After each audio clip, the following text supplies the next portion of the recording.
নমস্কার বন্ধুরা, ওয়েলকাম সীমা ব্লগস। বন্ধুরা, এখন বর্ষাকাল চলে এসেছে আর বিকালে চা কফির সাথে গরম গরম পাকোড়া হলে জাস্ট একদম জমে যাবে। তো ছেলেটা আসলে সকাল থেকে বায়না করছিল চিকেন পাকোড়া খাবে, তো আমার আসলে চিকেন ছিল না বাসায়। তো আমি ভাবলাম যে চাউমিন যেহেতু আছে তো চাউমিন দিয়ে করে দিই। তো চাউমিন দিয়ে এই তো দেখো আমি পাকোড়া তো করে নিয়েছি। আর এই পাকোড়াটা মানে এতটাই মজা হয়েছে, বা আমার ছেলে কিন্তু বুঝতেই পারে নাই যে আমি আসলে চাউমিন দিয়ে পাকোড়া তৈরি করেছি। ছেলে কিন্তু বিশ্বাসই করেছে যে আমি চিকেন পাকোড়া তৈরি করে নিয়েছি। তো বুঝতেই পেরেছো যে কেমন হয়েছে, একদম মুচমুচে, জাস্ট একদম জমে যাবে বিকালে। তো যাই হোক, চলো শুরু করি। তো বন্ধুরা চলো এবার শুরু করি। আমি প্রথমে এখানে গরম জল করে নিয়েছি। গরম জল হয়ে গেলে আমি এখানে এক বাটির মতো আমি সয়াবিন দিয়ে আমি 5 মিনিটের মতো ভিজিয়ে রেখেছিলাম, বাট ওটা তুলে নিয়েছি। এবার আমি এখানে পেঁয়াজ কুচি, আদা রসুন থেতো করে দিয়ে দিয়েছি, শুকনো মরিচের গুঁড়া, লবণ, হলুদ পরিমাণ মতো। এবার আমি এখানে চাট মশলা নিয়ে নেব 1 চামচের মতো। 1 চামচ এখানে ম্যাগি মশলা দিয়ে দেব, কাঁচামরিচ দুটো, মেজারমেন্ট কাপের হাফ কাপ আমি এখানে দিয়ে দেব চাউলের গুঁড়া।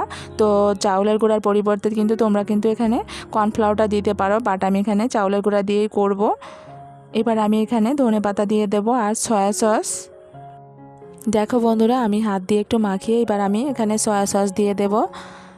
সয়া সস দিয়ে ধীরে ধীরে কিন্তু একটু মাখিয়ে নিতে হবে। প্রথম দিকে মনে হবে যে না একটু মানে হয়ে যাবে, মানে জল লাগবে এরকম মনে হতে পারে। তো মাখাতে মাখাতে কিন্তু ঠিক এরকম হয়ে যাবে। দেখো আমার কিন্তু একদম পারফেক্ট হয়েছে।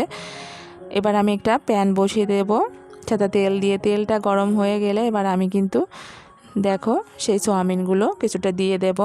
আর হ্যাঁ বন্ধুরা, আমি এখানে দিয়েছি কিন্তু একটু ফাঁকা ফাঁকা করে দেওয়ার চেষ্টা করবে। আর চুলার হিটটা কিন্তু একদম মিডিয়ামে রাখবে, তা না হলে কিন্তু একদম মুচমুচে হবে না, বাট বেশি পুড়ে যাবে বা বেশি একপাশে হয়ে যাবে, এরকম একটি ব্যাপার।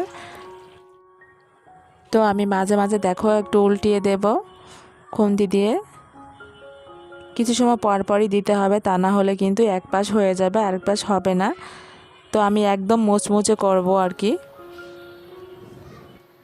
আর হ্যাঁ বন্ধুরা, আমার মতো এরকম যদি মানে বাচ্চারা থাকে যে চিকেন পাকোড়া খাওয়ার, তো এরকম কিন্তু মানে করে নিতে পারো তোমরা। তো যাই হোক, দেখো এগুলো আমি কিন্তু তুলে নিয়েছি। আবার ওই তেলের উপর আবার কিছু দিয়ে দেব। একইভাবে আমি বাদ বাকি যেগুলো আছে সবগুলো কিন্তু ভেজে নেব। আসলে ঘরে সব সময়ের জন্য যে চিকেন থাকবে এমন কোনো কথা নেই। চিকেন না থাকলে কিন্তু বাচ্চাদের সামলানোর জন্য কিন্তু এরকম করে নিতে পারো। আর বিকালে চা বিস্কুটের সাথে কিন্তু একদম মুচমুচে মানে জমে যাবে একদম বিকালটা। আর এখন যেহেতু বর্ষার সময়, বৃষ্টি হলেই কেন জানি না মনে চায় যে না চায়ের সাথে কিছু পাকোড়া হতো, তাহলে একদম জমে যেত। তো যাই হোক, যারা শুধু যে ছোটরা পছন্দ করে তা না, বড় ছোট সবাই কিন্তু খুব পছন্দ করবে। আর হ্যাঁ বন্ধুরা, আমি যে উপকরণগুলো দিয়েছি, বাট এই উপকরণগুলো দেওয়ার অবশ্যই চেষ্টা করবে আমি কখন কোনটা দিয়েছি। আর তোমরা চাইলে কিন্তু আমি ওখানে আদা রসুন থেতো করে দিয়েছিলাম, তোমরা চাইলে কিন্তু ওটা মানে বাটাও দিতে পারো। তো আমার মনে হয় ওটা থেতো করে দিলেই বেশি ভালো লাগবে।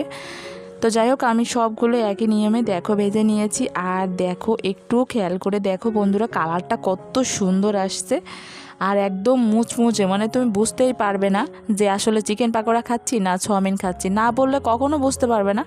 আমার ছেলের কথা বাদ দিলাম, বড়দেরও যদি না বলি তাহলে কিন্তু ওরা বুঝতে পারবে না, এতটাই পারফেক্ট হয়।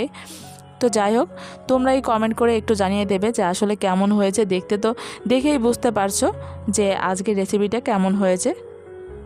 আর হ্যাঁ বন্ধুরা, আরও এরকম দারুণ দারুণ রেসিপি পাওয়ার জন্য, আপডেট পেতে হলে এখনই চ্যানেলটি সাবস্ক্রাইব করে নেবে। তো দেখো আমি হাতে নিয়ে একটা দেখিয়ে দেব কেমন হয়েছে। তো সবাই ভালো থাকবে, সুস্থ থাকবে, এখানেই শেষ করছি, টাটা।